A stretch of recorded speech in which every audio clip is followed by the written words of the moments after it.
Welcome to our 2024 presidential election coverage. We will be covering every step of the 2024 presidential election from the primaries to the general election itself. Let's get started right away with a special projection. Kamala Harris, in an announcement via social media, has announced her entry in the 2024 race. Harris is the senator from California and the former nominee for vice president for the Democratic Party back in 2020. Let's check out Kamala Harris's estimated approval rating. While this is, of course, is estimated, we are not sure what her exact approval rating is. It actually has some pretty key details. For example, only 2% of Americans do not know who Kamala Harris is, and she's actually quite controversial, with 48% disapproving and 50% approving. Kamala Harris is quite popular among Democrats, very unpopular amongst Republicans, and has a very mixed approval rating amongst independents, which she should probably raise if she wants to win a presidential election. Here we can show the 2020 presidential map. Of course, Kamala Harris was former Vice President Joe Biden's running mate, and in this very, very faithful election for the Democrats, in which they actually lost against Donald Trump, despite him being decently disapproved of. Donald Trump managed to hold on to the key swing states of Georgia, Arizona, and Wisconsin, tying the vote and making it a contingent election in the House. Republicans, who controlled about 27 of the state delegations, actually won by a pretty large margin, and Kamala Harris was actually defeated in the Senate. She did not become vice president while it was pretty close. And Nikki Haley, who of course replaced Mike Pence, as Donald Trump's running mate back in 2020, won the Senate vote. And we have a major projection out of Charleston, South Carolina. Vice President Haley, who just mentioned, has formed an exploratory committee for president. So as mentioned earlier, Donald Trump dropped Mike Pence from the vice presidency and replaced him with Nikki Haley, former governor of South Carolina and former UN ambassador.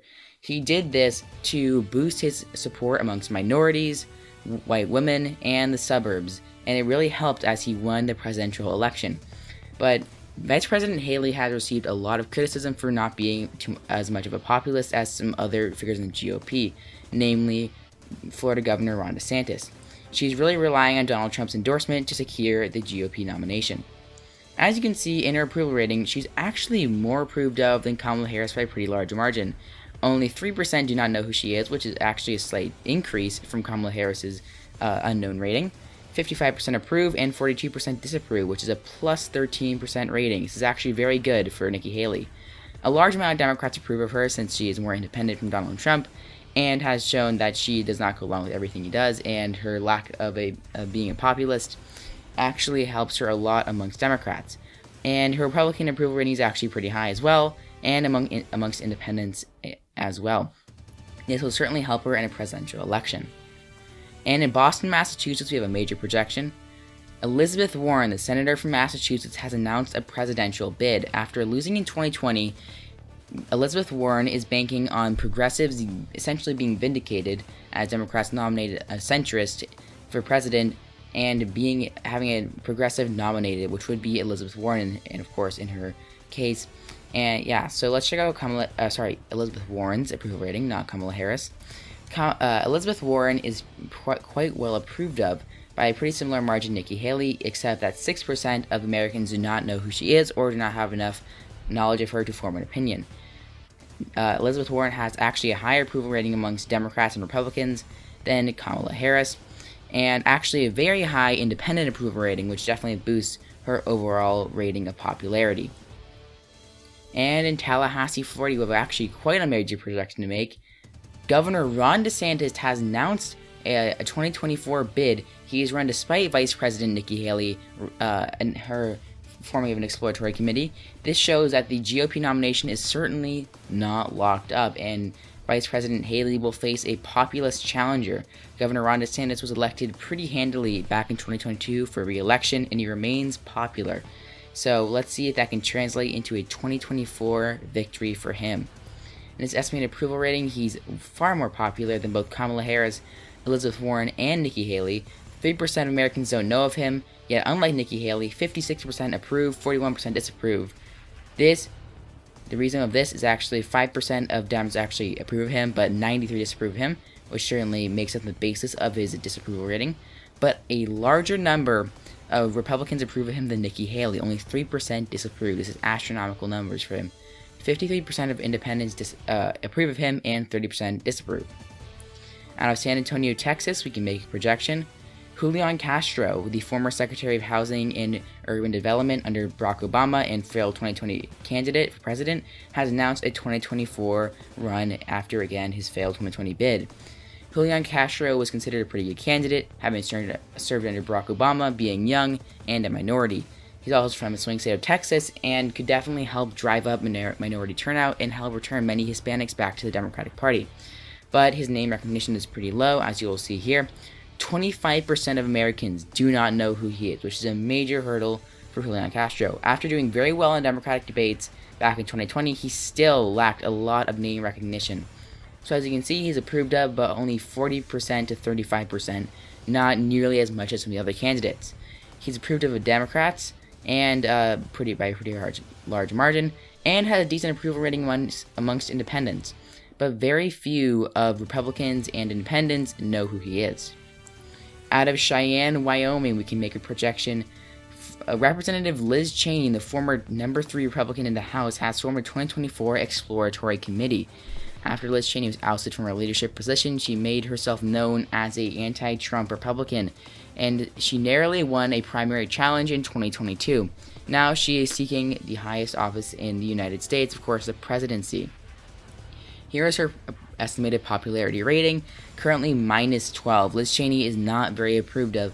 She actually has a pretty decent approval rating from Democrats for being anti-Trump, though 75% disapprove. This is really because not a ton of people know her, and her last name comes with a lot of bad connotations from former Vice President Dick Cheney, who is not very well approved of by the American people. Republicans also disapprove of her, and independents disapprove of her, meaning that she has no positive approval ratings, and this will not help her in a presidential election. We do not expect her to get far. And in Salt Lake City, Utah, we have another major projection. Senator Mitt Romney has formed another presidential committee, a 2024 exploratory committee. He's aiming for a comeback 12 years after his defeat by Barack Obama in 2012. After Liz Cheney has opened the door for anti-Trump Republicans, Mitt Romney is taking the step into the race. And as you can see, his estimated popularity rating is pretty low, actually lower than Liz Cheney's. Only 30% approve of him. Not many Democrats approve of him as a whole, since he was the challenger to Barack Obama, and his Republican disapproval rating is higher than Liz Cheney's. And actually, independents approve of him by 15%, a pretty surprising margin for Mitt Romney. And in South Bend, Indiana, we have a major projection. Former mayor of South Bend, Pete Buttigieg, has announced a run for president. He is staking out a moderate position, essentially continuing the Biden legacy, and his case essentially is that a young candidate could actually bring in more progressive voters than Joe Biden did, and his popularity amongst suburban and college-educated voters could certainly help win back states like Wisconsin, Arizona, and Georgia. Yet, Pete Buttigieg lacks a lot of minority support, which he'll have to make up for in the primaries. As you can see, he's actually quite well approved of, while 6% of the population does not know of him. He has high marks from Democrats and very low marks from Republicans, and actually pretty mixed results for independents. Out of Raleigh, North Carolina, we have another major projection. Outgoing governor of North Carolina, Roy Cooper, has announced his 2024 bid. He is making his case as a purple state governor who won by a pretty large margin, despite the fact that Joe Biden lost North Carolina on the top ballot. So Roy Cooper outperformed Joe Biden, even though he was at the bottom of the ballot in 2020. Roy Cooper, as you can see, is pretty popular, though a pretty large number of the population does not know who he is. Roy Cooper has some of the highest marks we'll see from Republicans and independents of any of the candidates that could run. He has high marks from Democrats, Republicans, and, well, of course, he's not approved of by Republicans, only 22%, but 55% of independents approve of him. That means that he would be a very strong candidate in a 2024 presidential race if he could turn out enough of minority voters and excite enough voters. And we have a major projection out of Austin, Texas. Ted Cruz has declared a 2024 run for president via Twitter and other social media platforms. That is why the picture shows him at CPAC 2021.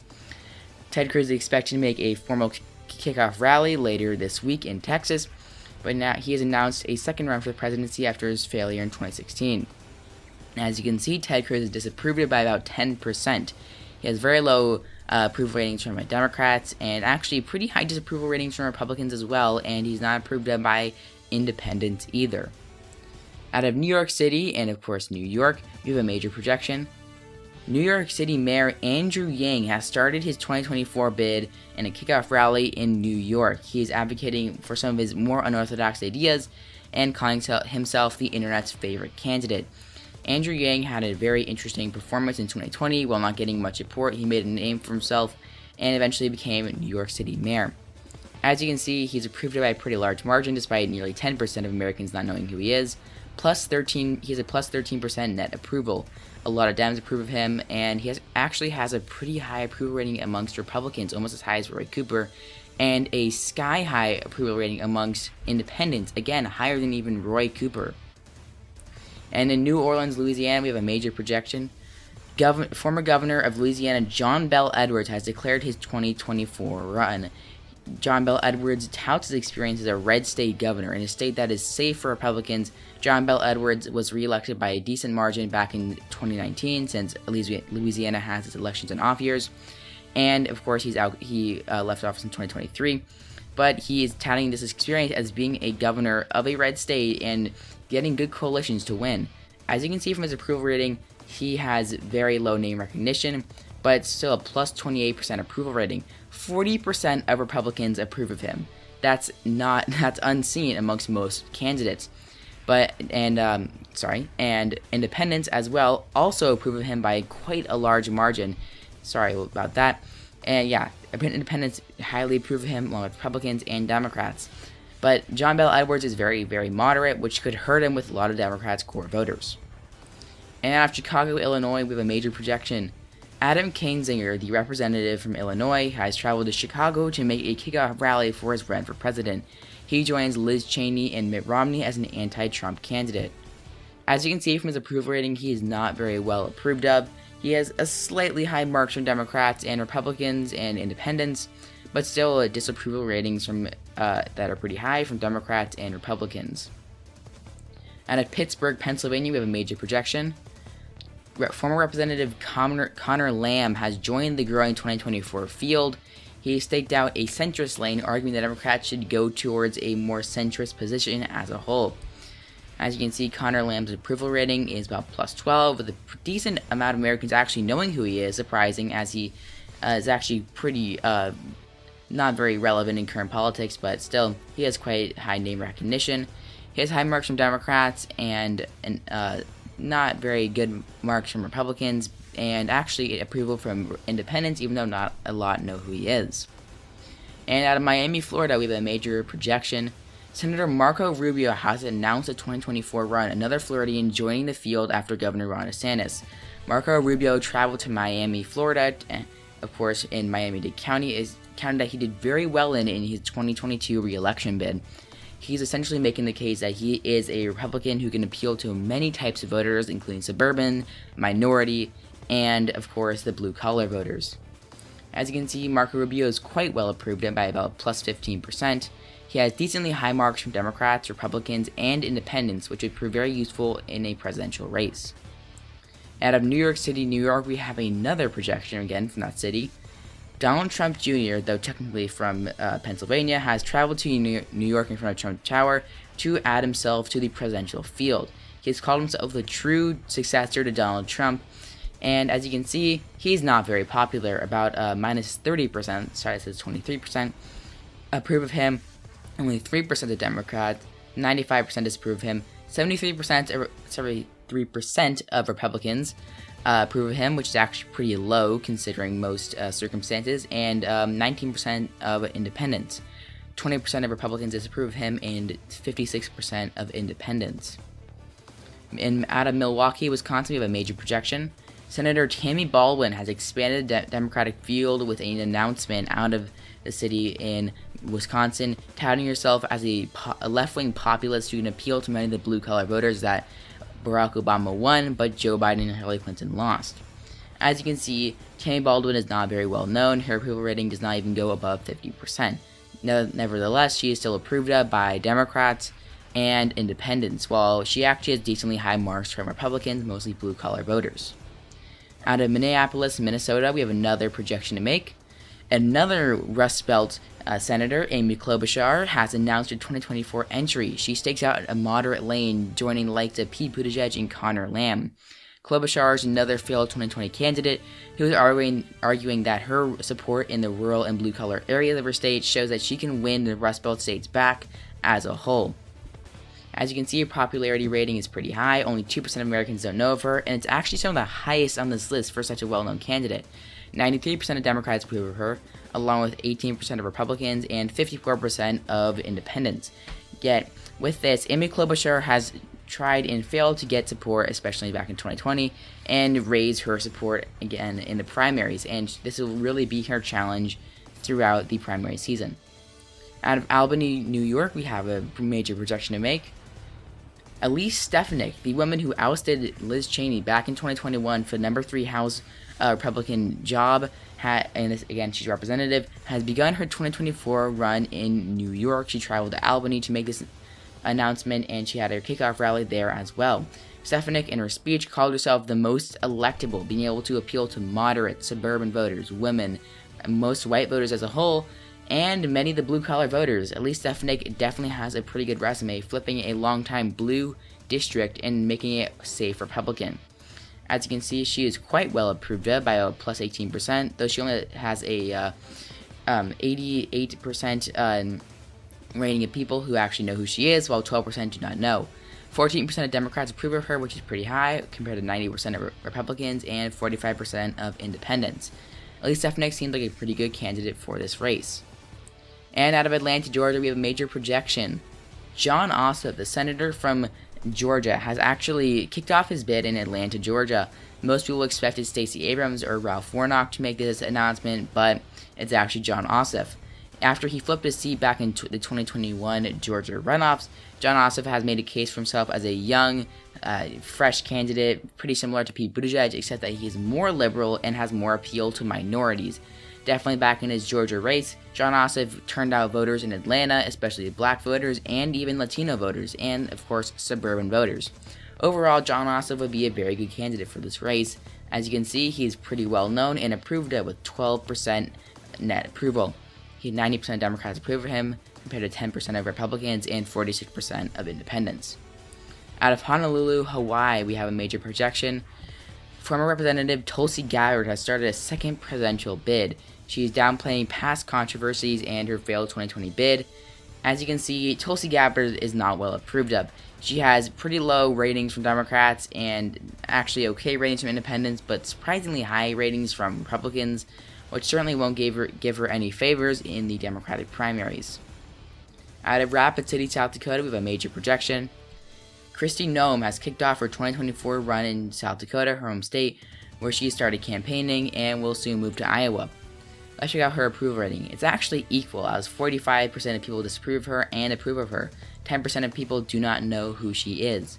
Kristi Noem has low marks from Democrats and okay marks from independents, but pretty high marks from Republicans as a whole. And in New York City, New York, this is our third announcement for that area, we have a major projection. Representative Alexandria Ocasio-Cortez has announced her run for the presidency. This comes as a surprise as she's quite young, and as you'll see soon, she is not very popular. She has a net disapproval of minus 15. Only 70% of Democrats approve of her. 2% Republicans, that is abysmal. Even Donald Trump Jr. had more support amongst Democrats, and about 30% of independents, while 45% of independents disapprove of her.